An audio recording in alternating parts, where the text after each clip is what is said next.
Every year there are winners and losers on the political stage. So let's take a look at the year that Charlie Baker had with his sky-high approval ratings. Mayor Marty Walsh, pockets overflowing with campaign cash as he heads into an election year. Senator Elizabeth Warren, Donald Trump's chief Twitter foe, and Mitt Romney, who was my radio partner, Marjorie Egan said, was either a patriot or a putz. So let's go down the line. Charlie Baker, completed his second year. He lost on both ballot questions, which you seem to think in your column was a plus. You'll have to explain that in a minute. The jury is still out on the T. On the plus side, he and his BFF, Marty Walsh, pulled GE into the state. Right. So how do you rate Charlie Baker's second year? I give him a B. I mean, he started out the year with a high note on GE. He did lose 2 very high-profile charter questions. But you know what? He stuck his neck out. He doesn't do that a lot.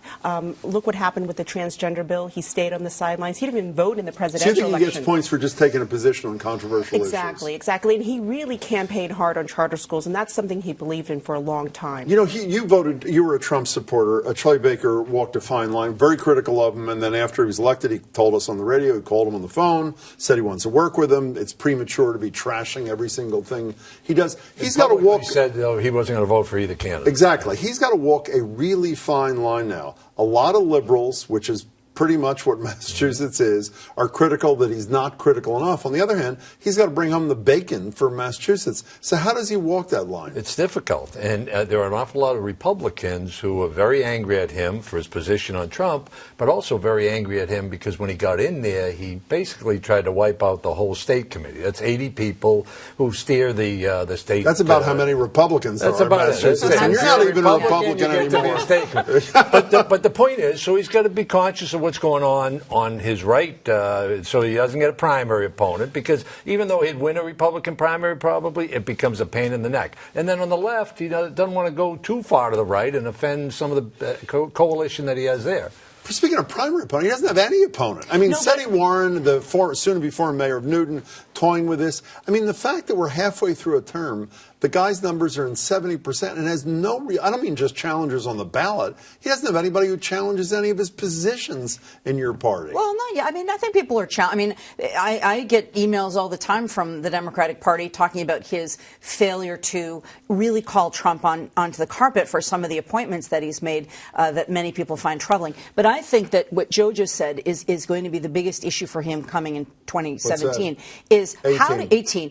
I mean this year coming up. How is he going to balance what is a growing, more conservative, party within the Republican Party, especially as Donald Trump as the national leader? How does he keep them happy? The biggest failing that I see is that, one, when he ran, he supported the repeal of the gas tax indexing. So now one of the biggest problems facing this state, the city, the entire Commonwealth is how are we going to pay for a crumbling infrastructure? He waits until the voters take over again and vote for the millionaire's tax. He votes no and then benefits from taking all the money from it. It's like a dream come true, is it not? And by the way, a couple of other thoughts on this. Number one, all the year was being sucked up by the presidential race this first 2 years. So he's under the radar screen. Now he is going to come up on the radar screen. That's number one. Especially if the T breaks down in January, he's going to be on the radar screen. Absolutely. And number two, what we saw in this presidential race was Hillary Clinton outspend Trump 3-1. So there are a lot of people out there who think Charlie Baker's got a lot of money in the bank,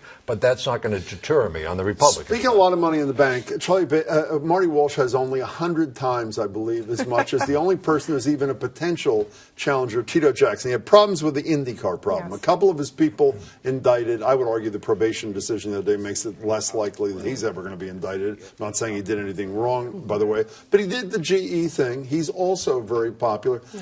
We're only 11 months away from an election. Nobody's running it. What's up with that? How do you rate his year? I mean, he had a bad year. He started so bad that nobody's running against him. Well, I think it's tough. He's got a lot of money. I mean, he is a very good. He's very popular. I think it speaks more to the lack of competition. I mean, I think it'll be very hard. Was it 70 years since a sitting mayor incumbent has been unseated? So it's really hard to kind of mount that. How do you explain in this unbelievably political city there is no opponent? Tito Jackson won't answer questions about whether who's running, and again, he has virtually no money, even if he does. He has had a fairly tough year, and he is wildly well-liked personally. There's no question. Is that all it's about? If you like someone personally, you'll overlook a lot of the crap? So remember the survey that came out when Tom Menino was mayor, and they asked people, have you met the mayor? And he met like 70% of the people in town. It's a small enough footprint that you can really retail the heck out of it during the course of your 4-year term, and when it comes election year, oh, Marty's my buddy,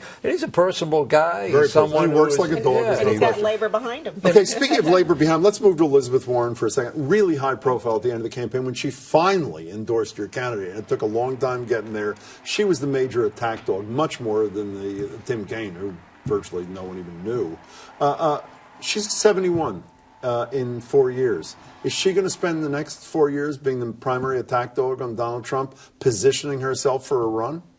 You know, I don't know if she's positioning herself for a run for president. I think that she is like a laser beam focused on economic security for Americans. And, you know, I'm hoping that she will continue to do what she's done in standing up and not being afraid to be the one voice, even when the Democrats, she's never been afraid to be one voice. No, she hasn't. And even, you know, especially on this, the biotech bill, the pharmacy bill that she stood at, the 21st Century Cures Act. She was virtually the only She was one of the only ones. But she got concessions as a result. And so that kind of a person, it's what I felt her role. She has done a marvelous job. And so can we stay with you for a second, if we may? Mitt Romney called him a fraud and a con man during the campaign.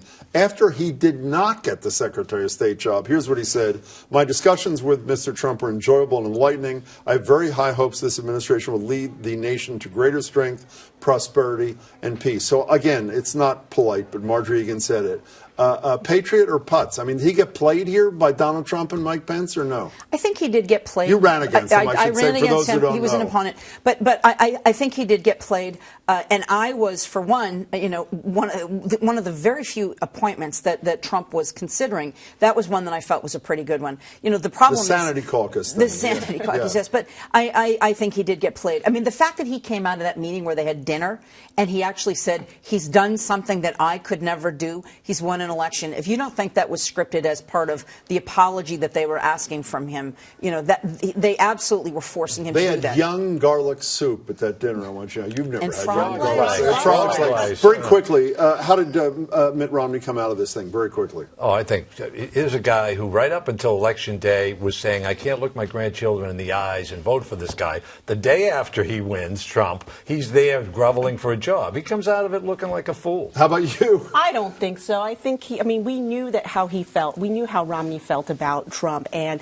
when the president-elect asked you to serve, he put that aside and said, and he would be a very good Secretary of State. I mean, given the other cabinet choices. What's he going to tell his grandchildren? Suddenly the grandchildren don't matter anymore? That I might be one of the sane people in this administration, and I want to keep our country safe.